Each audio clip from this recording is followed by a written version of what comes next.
Bonsoir à tous, amateurs d'épouvante et de frissons, et bienvenue dans une nouvelle histoire d'horreur qui entre à vos cauchemars. Le récit que je vous réserve pour ce soir vous plongera au cœur d'une expérience interdite, secrète, dont l'existence même n'est plus qu'une légende. Cette expérience avait pour but d'établir un contact avec Dieu, et laissez-moi vous dire que le résultat final est loin d'être celui que les scientifiques attendaient. Je vous laisse le découvrir.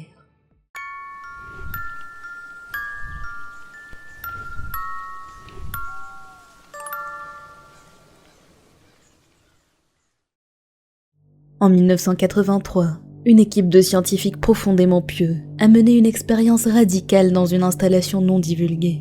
Les scientifiques avaient émis l'hypothèse qu'un humain privé de tous ses sens et sans aucun moyen de percevoir un quelconque stimulus serait capable de percevoir la présence de Dieu. Ils croyaient que les 5 sens obscurcissaient notre conscience de l'éternité et que sans eux, un humain pourrait réellement établir un contact avec Dieu par la pensée. Un homme âgé affirmant n'avoir plus aucune raison de vivre a été la seule personne à se porter volontaire pour l'expérience. Pour le purger de tous ses sens, les scientifiques ont effectué une opération complexe dans laquelle chaque connexion du nerf sensoriel au cerveau a été chirurgicalement coupée. Bien que le sujet testé ait conservé sa pleine fonction musculaire, il ne pouvait ni voir, ni entendre, ni goûter, ni sentir les odeurs, ni ressentir le toucher.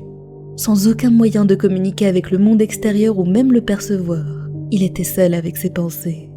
Les scientifiques l'ont surveillé alors qu'il décrivait son état d'esprit à voix haute, avec des phrases brouillées et assurées qu'il ne pouvait même pas entendre. Après 4 jours, l'homme a déclaré entendre des voix inintelligibles dans sa tête.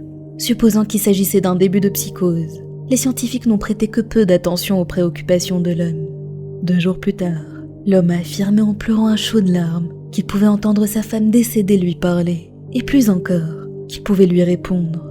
Les scientifiques étaient intrigués, mais n'ont pas été convaincus, ou du moins, jusqu'à ce que le sujet commence à nommer les proches décédés des scientifiques. Il leur a répété des informations privées que seuls les proches en question auraient pu connaître. À ce stade de l'expérience, une importante partie des scientifiques a quitté l'étude. Après une semaine à discuter avec les morts à travers ses pensées, le sujet a manifesté des signes de détresse, disant que les voix le submergeaient.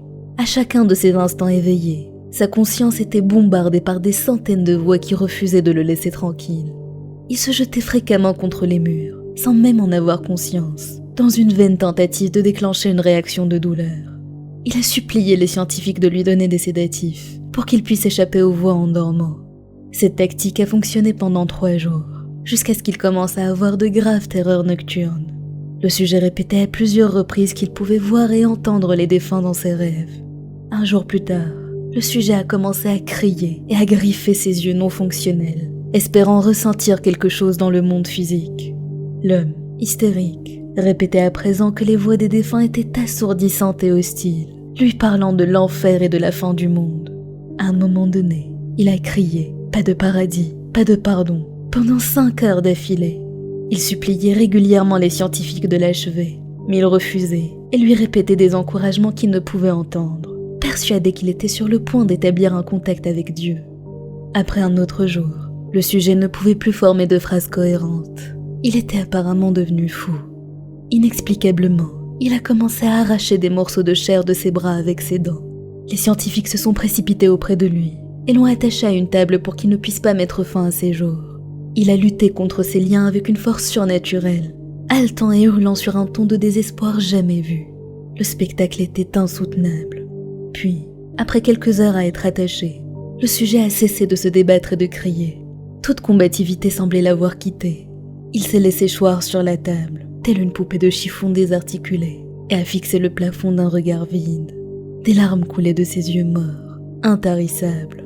Pendant 2 semaines, le sujet a dû être manuellement réhydraté en raison des pleurs constants. Une sorte de résignation et de torpeur semblait l'avoir gagné, et ne faisait qu'empirer. Finalement, un jour où les scientifiques se demandaient s'il y aurait un changement ou s'ils avaient atteint les limites de leur étude, il s'est tourné sans hésitation aucune vers l'un d'eux, et malgré sa cécité totale, a établi un contact visuel ferme avec lui, pour la première fois depuis le début de l'expérience. D'une voix rauque, affaiblie, teintée d'un désespoir jamais vu auparavant, il a murmuré 2 phrases qui entreront à ce jour tous ceux impliqués. « J'ai parlé à Dieu, il nous a abandonnés. » Puis ses signes vitaux se sont arrêtés. Il n'y avait aucune cause de décès apparente.